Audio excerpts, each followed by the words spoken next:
గత కొన్ని సంవత్సరాల క్రితం అందరినీ చాలా భయానకు గురి చేసి చాలా స్థాయిలో మరణాలు కారణమైనటువంటి కోవిడ్ వైరస్ మళ్ళీ చాప కింద నీరులా భారతదేశంలో విస్తరిస్తోంది.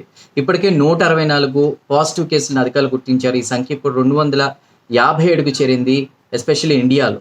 అయితే దీని తీవ్రత అటు విదేశాల్లో చూసుకుంటే సింగపూర్లో, హాంకాంగ్లో చాలా తీవ్రంగా ఉన్నట్టు తెలుస్తుంది. మరణాలు కూడా సంభవిస్తున్నాయి.